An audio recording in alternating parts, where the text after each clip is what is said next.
Good evening, Bahamas. Coming up tonight. Shane Gibson and the attorneys involved in his case are back in court.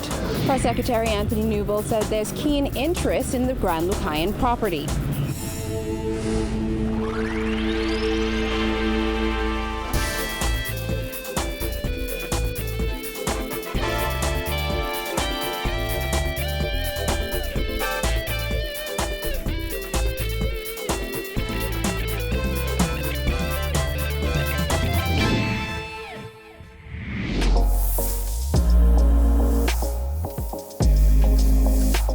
Our News is brought to you by Alive.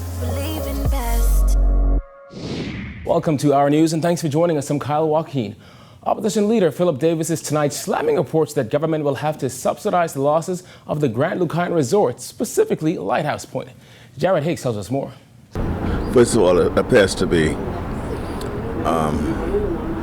a deal that does not speaks well to the negotiating skills of this government. Government is reportedly set to pay Hutchison Lucaya Limited more than $1 million related to operational losses at the Lighthouse Point property, which is part of the Grand Lucayan Resort.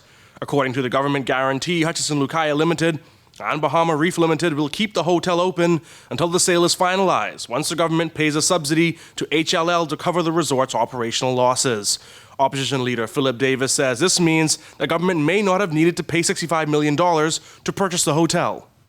Instead of spending $65 million of our taxpayers' money, right, it may have been a more prudent approach to subsidize the losses until they find that new buyer. Now the Prime Minister is expected to give a lengthy contribution in the House of Assembly tomorrow, where he's expected to justify their reasoning for purchasing the hotel. Davis says he's not sure what the Prime Minister could possibly say. I don't know how they could justify that. In fact, in looking at what I could glean from the guarantee that they have proposed to sign, the government has agreed to pay somewhere in excess of $1 million for an unspecified period to fund the losses of the hotel. And it's very unclear as to what period that covers. As I said, an unspecified period. What we know is that the end period is the date of the turnover. It is anticipated that the government will lay the guarantee documents and the resolution to borrow funds when the House of Assembly meets tomorrow morning. Reporting for Our News, I'm Jared Higgs. All right, thanks, Jared. Well, Press Secretary in the Office of the Prime Minister, Anthony Newbold, today told the media that all will be revealed in the House of Assembly tomorrow. With that angle, here's Jillian Gray. Though he offered little details, Press Secretary Anthony Newbold said buyers are interested in the purchase of the Grand Lucayan Hotel. There's been interest expressed, and the government is confident that they will be able to sell it. Interest expressed in purchasing the property? Interested in taking that hotel off the hands of the government, yes. Do you know how many or who the person? Prime Minister will have all the details tomorrow. The move to purchase the property has been heavily criticized as some question where the government will find the funds for the purchase. The Nassau Guardian recently reported that on top of that $65 million purchase price, the government must pay $1 million to Hutchison Lucaya Limited to cover operational losses. Now, while he did not state how long it will take for the government to close a deal with a new buyer, Newbold did say the government does not expect to hold the property for a long period of time. The government bought this property to sell it. They took some actions to avert further disaster. What was happening in Grand Bahama was a disaster. Still is a disaster. Now again, the Prime Minister is expected to give full details on that Grand Lucayan sale when he speaks tomorrow in the House of Assembly. All of those details will be laid out, I can assure you. All of those details, whatever details there are concerning the purchase of that hotel, the Prime Minister has it. I know he has it because I've seen it. He's going to tell you all, he will answer all the questions you have. When the Prime Minister visited the property in August, he said they had signed the sales agreement, made a down payment, and hoped to complete the purchase of the hotel within 30 days. Responding last week to questions about the government's purchase of the resort, Dr. Minnis said he will not allow any investor to put a gun to the head of the government of the Bahamas. Reporting for Our News, I'm Jillian Gray. In other news, the defense in the Shane Gibson bribery case has accused the prosecution of failing to fully disclose information. As Gibson returned to court today, the defense gave notice that it will be requesting additional documents. Jasmine Brown reports. Gibson was flanked by nearly a dozen family members and friends as he made his way into the Supreme Court. The case management hearing, which was heard before Supreme Court Justice Indra Charles, came weeks after Gibson's lawyers filed documents in the Supreme Court. Those documents, which were filed on August 16th, allege the statements of two key prosecution witnesses have been tainted and are not reliable. Transcripts of recorded meetings in 2017 with police, the two main witnesses in the prosecution's bribery case against Gibson, and their attorneys were filed with an affidavit in support of Gibson's application to have the case against him thrown out. The transcripts detailed joint meetings in 2017 with police officers, including ASP Thompson, one of the lead investigators in the case, had with witnesses Jonathan Ash and Deborah Bastian and their respective attorneys.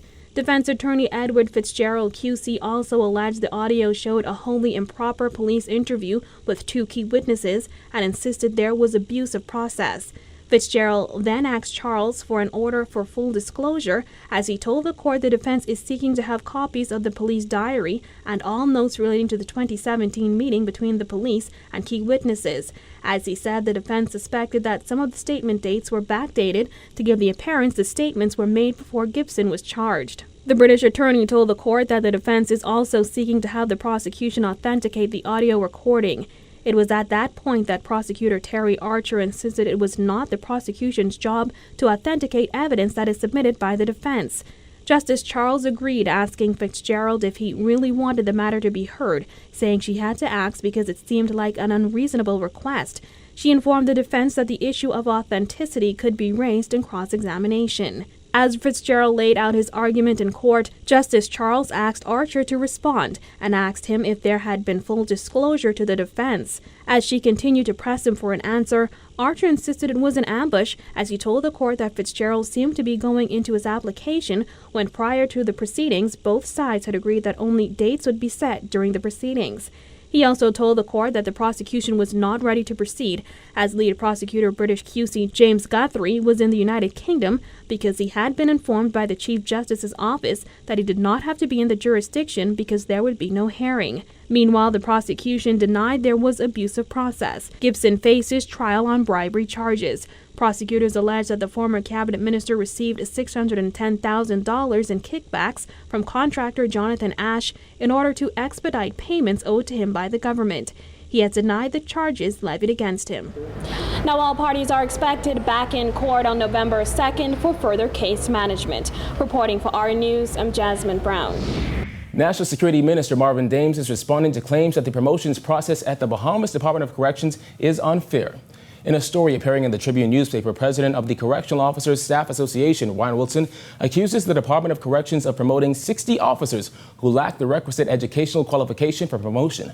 Dames says he isn't sure how valid that claim is.